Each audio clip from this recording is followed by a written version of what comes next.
dirty right now. No, don't be sorry. Also, I like that we have a perfect fitting New England A. I know, it's gonna be perfect for this boat.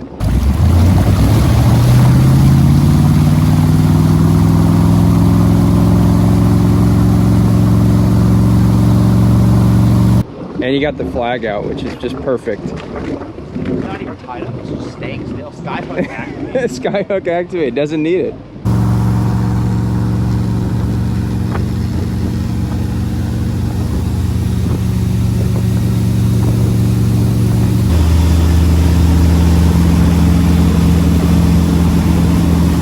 Real quick.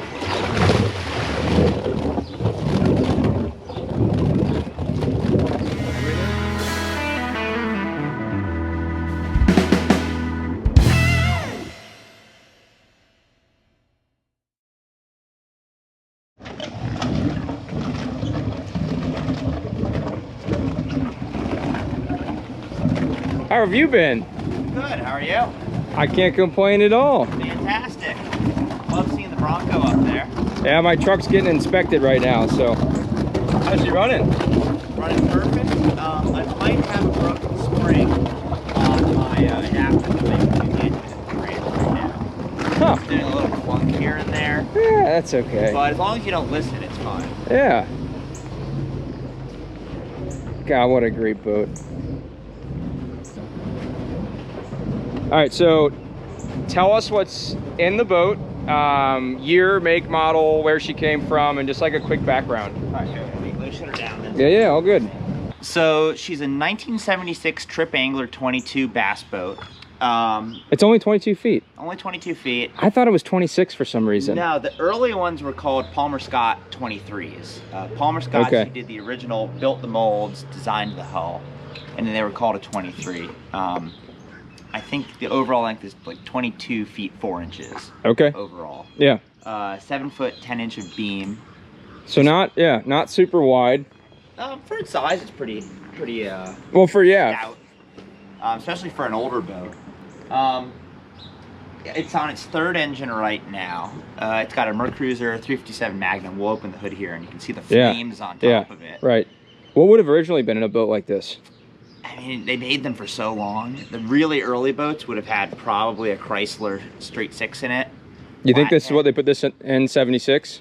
No, that's what one of the 50s boats would have had. Oh, okay. Originally, this probably would have had a Crusader, 305 or so equivalent. Tripp is the manufacturer. Yes, FL Tripp Sons is the company, the boat yard in Massachusetts that built them. And then Angler 22 is the model. Yes. Okay. And what, they started building these in the 50s? 51 is when Palmer Scott started building them. Okay. Tripp bought the molds in 1962. Okay. About the numbers, everything. There's a lot of deviation and variation on all the stats for this boat. But American made in Massachusetts. Massachusetts. Yes. Okay. Westport, Mass is where the final assembly was done on them. Beautiful. They were molded just outside of town by a different company. Okay. And the hulls and decks were shipped over. Really cool thing about these early fiberglass boats, before they had everything kind of dialed and straightened out. So is there any wood in it other than like the deck? Yes, deck. So it actually has a Coosa deck on it right now, which is awesome. Balsa foredeck. Everything else is Coosa solids. board deck. Wow. Yep, Coosa board deck. Yeah. Coosa stringers in it too, which is awesome. Wow. Yeah. It wasn't that way originally. No, it's all balsa. Yeah. Okay. Sometime in the early '80s, they did move over to composite coring though. Okay. I know that by '86 they were composite boats. Really cool fact about how they were built. If you look back here, I don't know if you'll be able to tell it with the lighting on the camera, but there's actually a center seam that runs down right here. Oh, you can kind of. You can barely see there's a divot on the boat. And the hulls are actually made in a clamshell mold. So, figure your mold generally looks like this. Right. This boats were actually two halves that were joined together. And by doing that, they actually molded the spray rails and the keel on the bottom of the boat into the same layout. Yeah, that's actually really unique. Most people should know. Most spray rails, I'll try to show you on another boat here. Let me go over here. There you go. Which Harry painted his a nice red bottom paint with the green bottom and blue stripe. All looks really good. But 1976, Spirit of 76 bicentennial. I'm gonna try.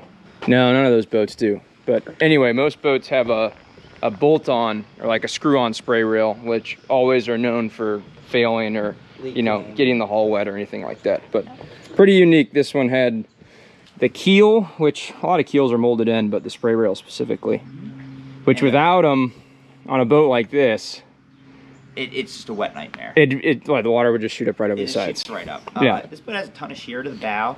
It's incredibly dry for a boat its size. Yeah. And as long as you keep it below about 20 knots, it's the best riding 22-foot boat you'll ever get on. Which is awesome. There's so much mass below the waterline on it. You know? Yeah. I mean, she's got a lot of power for what she is. Grossly overpowered. Yeah. And you underpropped. It's pretty well. Well, like you could put a more pitched prop on it. I could probably get another half-inch of pitch if I really wanted to. But she'll run about 34, 36 with just me and empty tanks. Yeah, that's... So, and this hull was never meant to go above about 25 knots. I mean, your 357's probably making 350 horsepower, 300? 340 is what it was rated for, 330. So here's we'll get a decent shot of the bow there, but here's what Harry's talking about. I mean, it's dang near vertical at the bow, and then it, you know, curves down as the boat goes aft. And then does the keel start to protrude? It kind like a of third or the same line. It does. I have on my phone. I can try to show you real quick. Yeah, I mean, I'll throw up a picture here so you guys can see kind of how the keel looks on this boat. But specifically, I wanted you guys have already seen Harry. If you haven't, go back, check out the lobster boat salvage video. Detritus guy. Yep, the detritus guy. And then this boat was actually in one of the Pursuit videos as soon as we launched the Pursuit.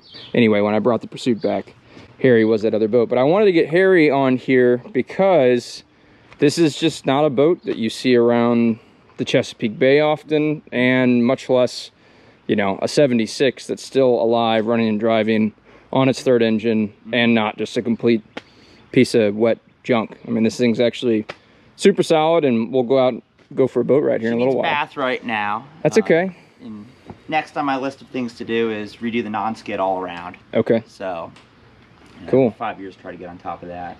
And now I already know the story, but you're missing something up here where all this tape is. Well, so there's a bow rail that goes there. And we're going to do a little bit of restyling, if you will. Sure. So we're going to keep the bow rail, but we're going to cut it down. Originally, it would have been about at the same height as the windshield. Yep. The one I had was about here, which is awesome for when you're fishing using the foredeck as a casting platform. Right. It's really inconvenient for going under the low bridges around here. No doubt. And tying up to people and it protruding, so. Yeah, I mean, look at this. Was this original? This massive cleat up here?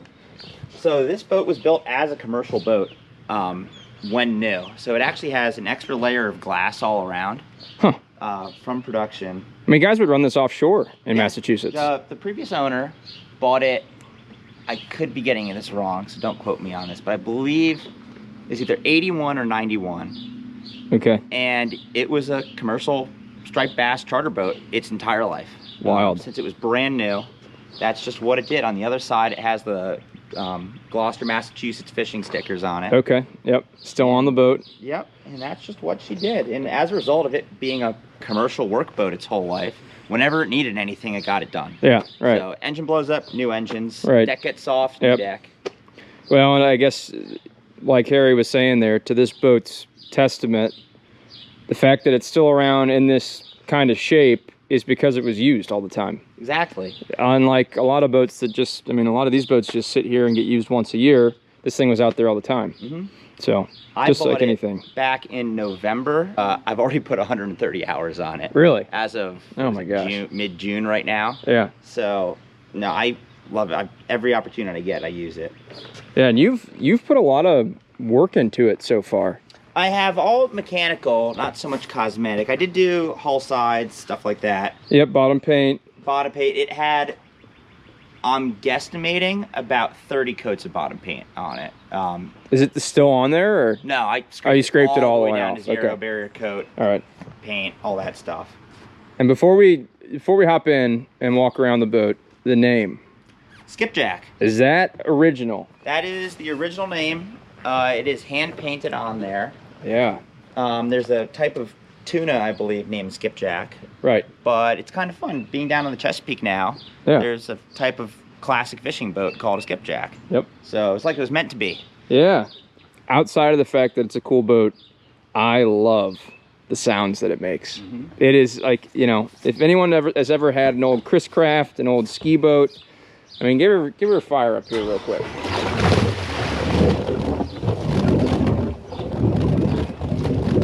I mean, there's a running meme about small block Chevys right now, but small block Chevys truly are a great sounding engine. I mean, you just can never beat that. Simple as can be. I know. All right, well, let me hop on board, and then we'll take her out and keep chatting and just go for a quick rip. Okay, well, we can't just skip past probably the coolest part of this whole boat. One of the huge selling points for me was the aft driving station. So the idea is when you're, you know, working the fish, or you know, trolling or towing someone, or whatever kind of work you may be doing in your Tripp 22 workboat, you can drive from back here, and you know, your throttle and your shifter here, everything's Siamese forward. That's so cool. And you did a bunch of the woodwork too. Yeah, I did all the bright work first thing when I got the boat.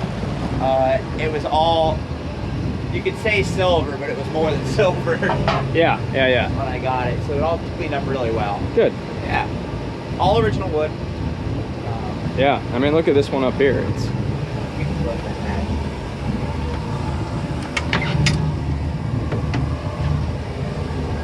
yeah, Harry redid all this. It looks awesome. I mean, like, look at this though. We're underneath a little canopy. Which you had this, right? Yeah, the boat came with that. Right. I'm going to get a new one made here shortly. Yeah. And then I'm going to have a zipper sewn onto the bottom here. Okay. And then put a fly coming back. Yeah, that'd be great. Carbon rod in each rod holder there, so you can have a little sun protection. A little sunshade action. And then just a little V-berth where you can store rods and... Little stabbing cabin, just enough for activities. Yeah. Yeah. Not going to say it's a nice place to be, but it's an option. That's all right. Yeah. Oh, that's mint right there. Manual windshield wiper. It had an electric one, but I don't like having the big brick hanging off here and external wiring. No, so that works much better. Work smarter, not harder. And on the nice days, I mean, this is good for today as he ripped over here because it's a little dreary out, misty, but nice days you can vent the windows. Yep. This also flips forwards. You see this big scum line right now. Oh, yeah. Flips forwards in front of the windshield, so it gets out of the way. I mean, in true workboat fashion, it's got the big metal access hatches in the floor. Not standard issue, but pretty cool Ham's beer retro cooler. So now we're getting down to the business end. It's actually really clean. Yeah, low hours. It had 270 hours on it or so when I got it. You put 150, you said? Yeah, we're not quite. We're almost at 400 right now. So this is a 57 Magnum Bravo. Basically a Vortex 350 with a carburetor on. I got you. Okay. Yeah. All right. Like Vortex heads, all that fun stuff. So it's a small block Chevy. They got closed loop cooling here, which is great. So it's running antifreeze for the block, which is good for this Bay area. Got a simple ZF transmission, right? Velvet drive. Velvet drive, yeah. Oh yeah, you got your fuel valves. This boat has 4 tanks. It's about 120 gallons. 4 tanks, wow. Yeah. It's used a workboat. Yeah. Port starboard, you know, forward aft. And I'm sure this is all hairy, but I mean, look how clean it is down here. Yeah, I mean, it's dry, it's clean. A little water there. There's always a little water in the bilge. I mean, she's He's running cool. I just love them. They all smell the same. Watch that, don't burn yourself on the plate. Yeah, right. Sorry. Whoops. Mercury. All right, we can close her up. Let's I'm gonna sit back here, but let's do a little takeoff and a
fun shot.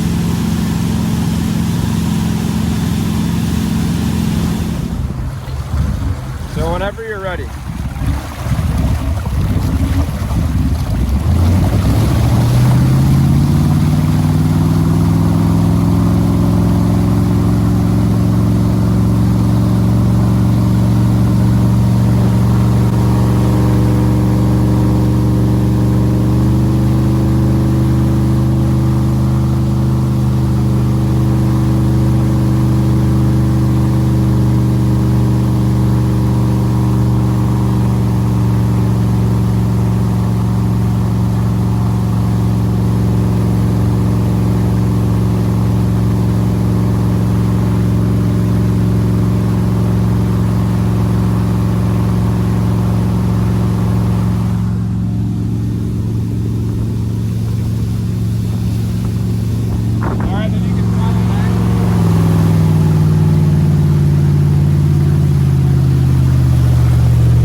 Putting in work.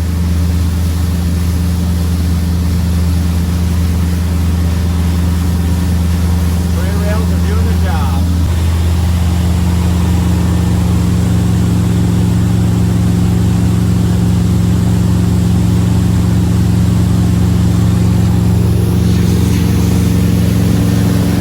That's what a spray rail's for. Look at that.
thank you very much for the wonderful tour and boat ride of the 1976 Tripp Angler 22 bass boat.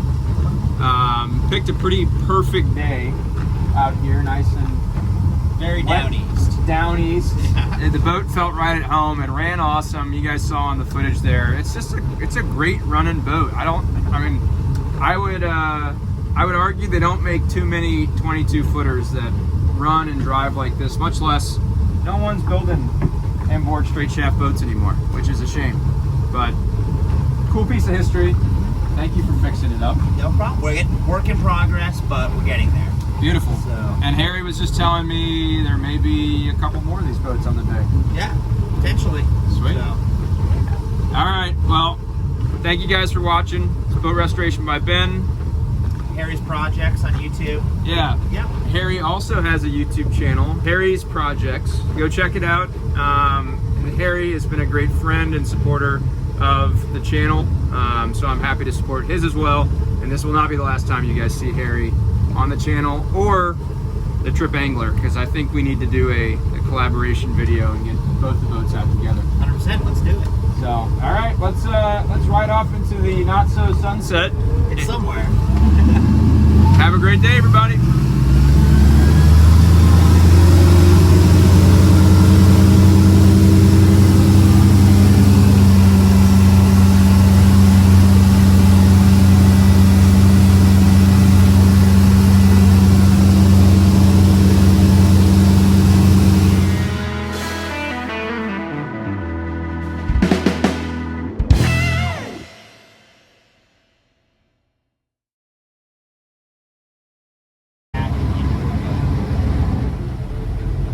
Not many can do it. Oh, she's just so smooth now. Look at that. That's incredible.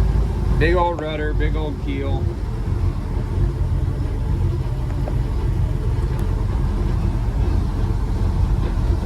Like a glove. Like a glove.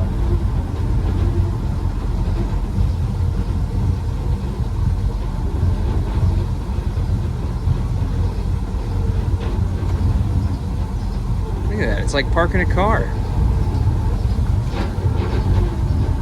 Who says great shaft boats don't back down? That was amazing, actually. No? We're gonna boat handling. Come on, spin around there. There she goes.